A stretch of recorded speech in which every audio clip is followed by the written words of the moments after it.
Welcome back to How Not to MTGA. Today we're going to check out a deck called Datenight. It's a proliferate deck. Let's see here. I've got a Stony Strength, Contentious Plan, Deeproot Champion. I can't read them as fast as I scroll over them. One day I'll learn. I record these separate, so.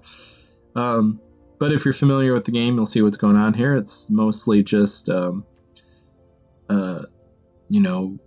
Simic +1/1 counters, hoping to trigger Simic Ascendancy. I've one of the big pieces in here is the 4 Biogenic Oozes and the Helm of the Host. With those two, hopefully, so there's like a janky combo there because you can get a ton of This deck started out as an Ooze tribal deck that just never worked right, so we'll give a shot here. Oh, speaking of decks that don't speak right or work right, I said last time that I would do illusions, and the illusions deck just wasn't working the way I was hoping it would, and I wanted to fine tune it a little bit. I don't mind playing games on here where I lose because I don't claim to be a great player. I just do some little bit different decks with the idea that maybe you can come up with watching it will help you come up with something different than you've been seeing.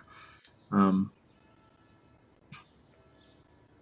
try to take advantage of this being the most complicated game by making decks that play a little bit differently, even though certain decks have come out on top for a reason.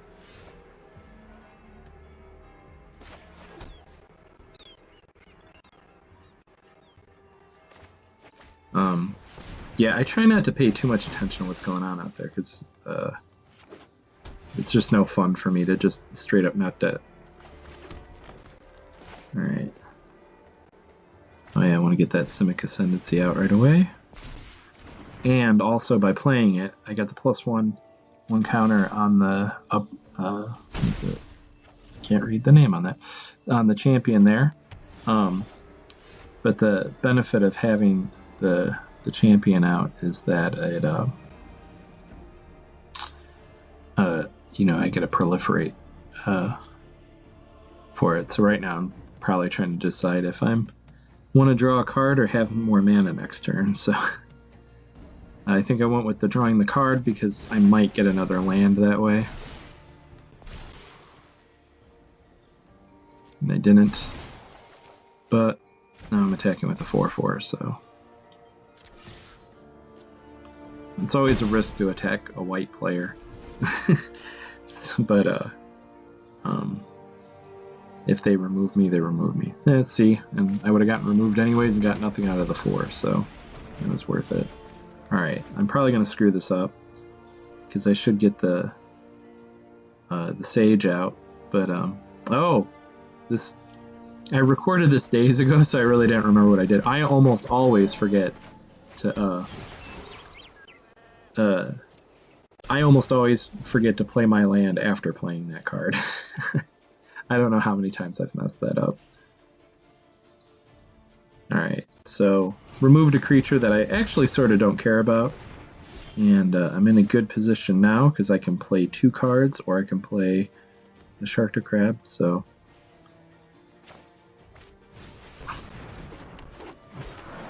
alright.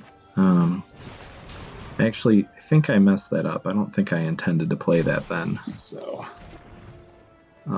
but I might have just needed the card draw. I'm not quite sure what I was thinking there.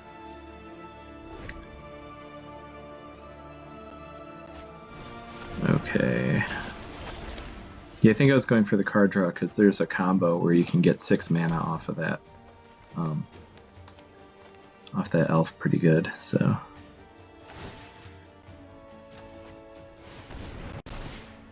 Alright.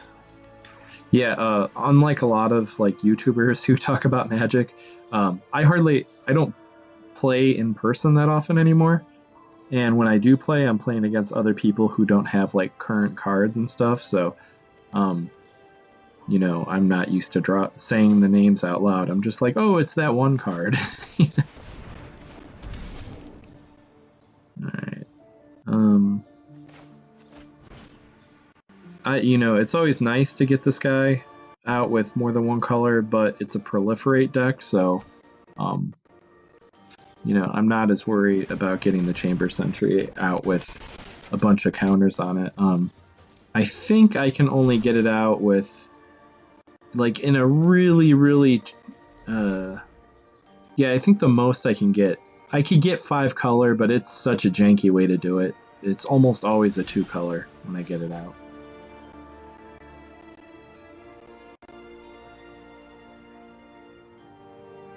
Alright.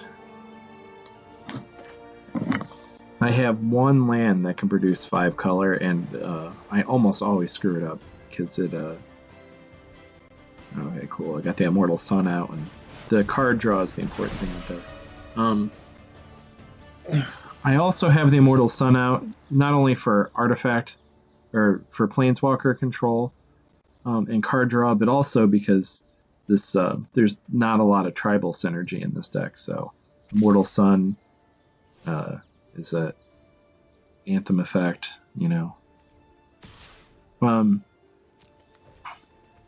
Biomancer's Familiar is actually not that important of a card to me in this deck, because I have adapt creatures in here, but they're not, you know, they're not paramount for the strategy. So I think I was debating there, hitting him with the Chamber Sentry, but the Chamber Sentry only has 1 counter on it, even though it's a 2/2 because of the Immortal Sun. So that's sort of tricky. Okay, they're using the exile effect on that. I don't have any graveyard shenanigans, so I don't particularly care. Though they might have something that, what is it, Gaea, who does damage based on how many exiled things, so they might have something like that going. I can ping their little bird before they boost it, but I don't. Oh yeah, the Immortal Sun also makes stuff cheaper, and I do have a lot of expensive cards in this deck, so... Okay. Let's see here.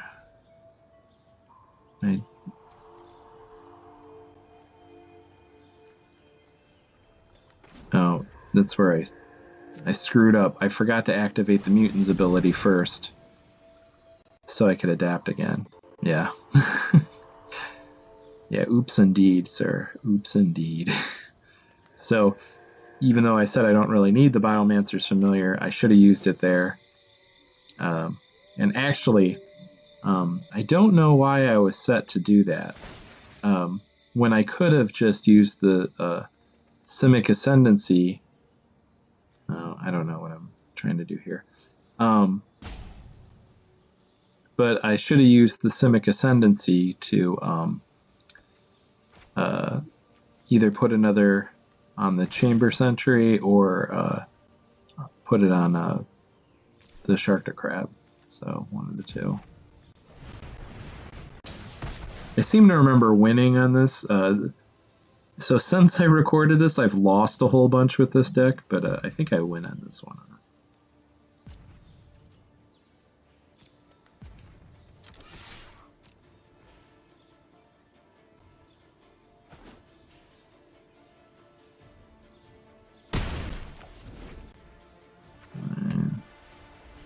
We finally have good weather here, so the birds are going crazy outside, but hopefully I can get that sound out later. Alright. Not often that I get 2 Incubation Druids out. They're usually removed.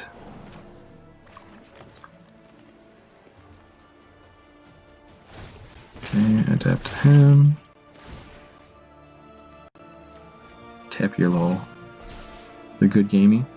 Oh, even though in this case it's probably appropriate, because But one of my pet peeves in this is people who good game me like 50 times. When I was playing earlier today, somebody did that. See, that time I remembered to do it. Okay. Yeah, so I'll definitely be able to kill him now. Yeah, oh yeah, you're going me. That's another one that pisses me off. Oh yeah, the Simic Ascendancy is cheaper than the adapting. So I didn't actually have to tap the Biomancer's Familiar because the Sharktocrab doesn't care if you adapt it or get a +1/1 counter on it some other way. So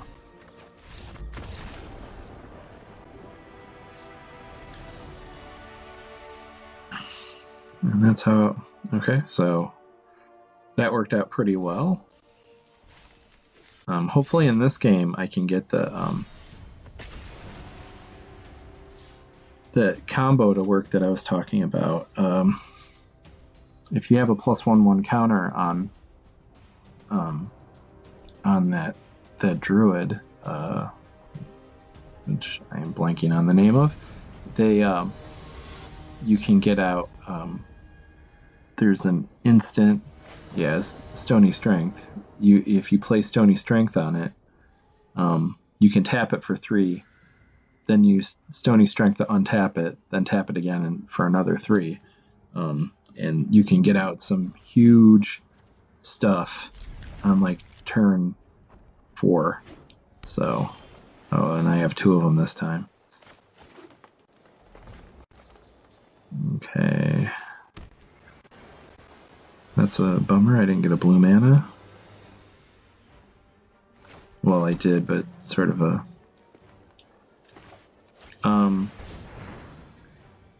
just go ahead and get this out right now because the more likely to proliferate on it. Hey, and I got him to use a counter spell up, so... I don't think I've had a lot of luck getting that creature to proliferate it. I think I've almost always used its other ability. Alright. So now I can play this and get another land out. Since I have a lot of pieces that are bigger, ramping comes in handy.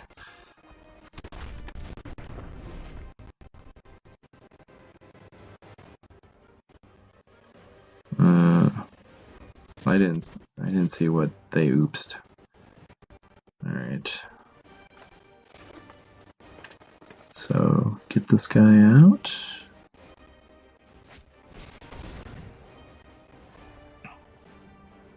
I didn't have to wait because it's got summoning sickness, but hopefully next turn I'll be able to pull off this combo.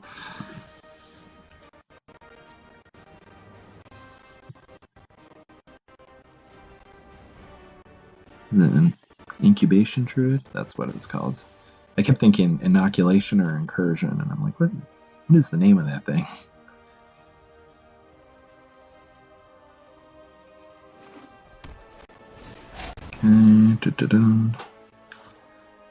I could probably read the names if I watched this on the playback at full size, but I haven't been, so. Alright. Ooh, yeah, this mana combo could be crazy with the Hydroid Krasis. So I'm not sure if I pull it this... Yeah, so I'm going to evolve it this turn, maybe? We'll see. I'm considering it. So I can get Helm of the Host out, or I can make it big and then next turn do like a crazy big Hydroid Krasis.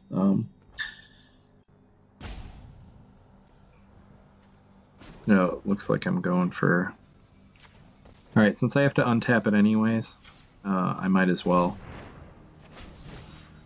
use it for the mana.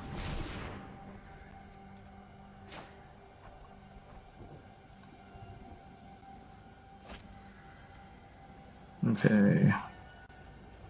Oh, why did I do that? That was stupid. Yeah. Oh, that was dumb. Alright, so next turn.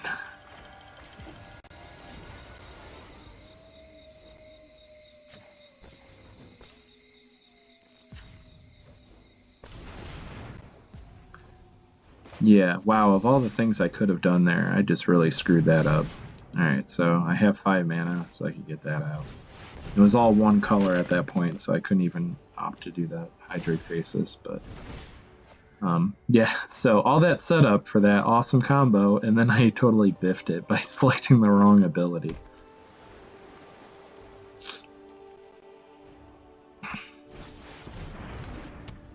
Okay.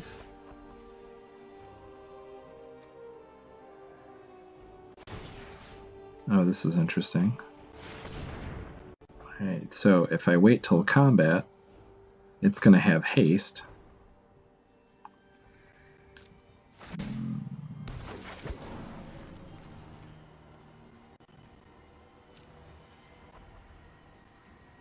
Alright, so I'm doing this just to give it the +1. Alright. I don't think that worked out the way I originally intended.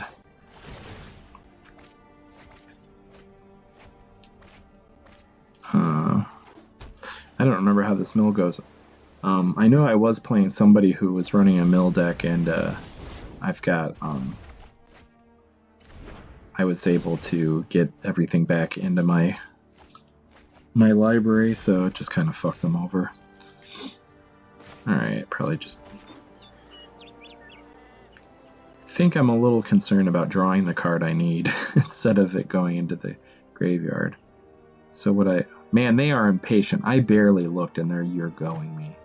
It's obnoxious. I have done the thing where I just purposely stretch out my turn. And sometimes I'll say oops, not thinking. Just so that I'll just keep repeating it if they keep repeating your go, because it's so obnoxious. Alright, so looks like I miscounted. Oh yeah, and I was trying to do that. I don't know why I was. That doesn't give me any benefit with this, so it's.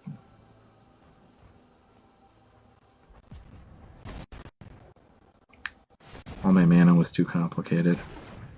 I might. Is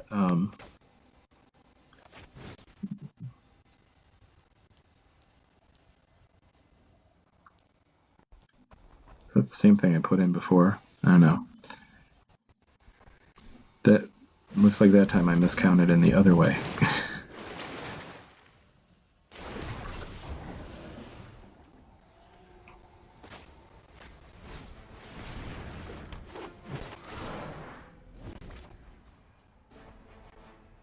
Okay.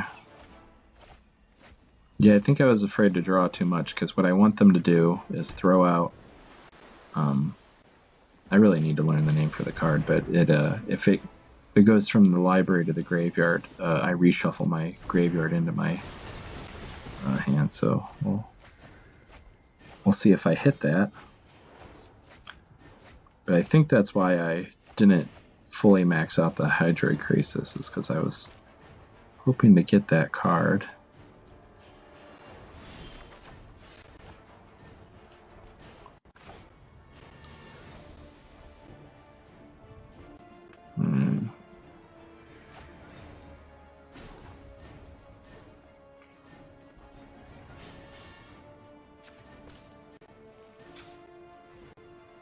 I don't know why I'm doing it this way. Oh, I see. Yeah, I'm trying to get the, I want to get the Helm of the Host on it, so I was trying to maximize it that way.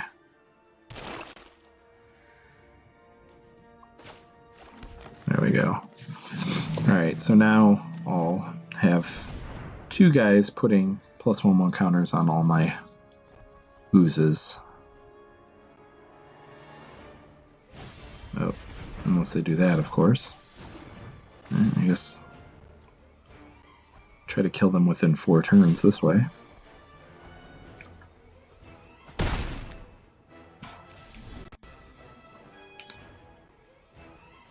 Come on. Those guys I can almost never get out of my graveyard.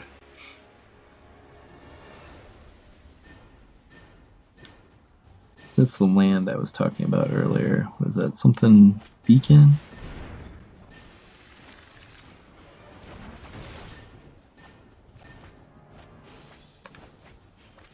Getting down to the wire here. Almost gonna run me out of cards. Oh shit. Wow. Oh, this might have been the game. That's right. This is like the one green deck I don't have that in. Yeah, I remember this now. Yeah, so they ran me out of cards, so yeah, this is where I was like super pissed. Oh, I didn't explain the joke too. The reason this deck is called Datenight is because all the creatures have a +1. So that's the joke behind Datenight. So yeah, so I took out 2 of the growth spires, and then I still couldn't remember the name of that card, so I just typed in shuffle. Alright, and there it is. Gaia's Blessing. That's what it's called. So I took out 2 of those, replaced it with 2 Gaia's Blessing. And it actually did work. Later I played a mill deck, and they ended up quitting because I was able to shuffle my deck into my hand. So until next time. Well, I was going to say until next time, I'm Nil Gravity, but I'll be Nil Gravity after next time too. So I'll see you then.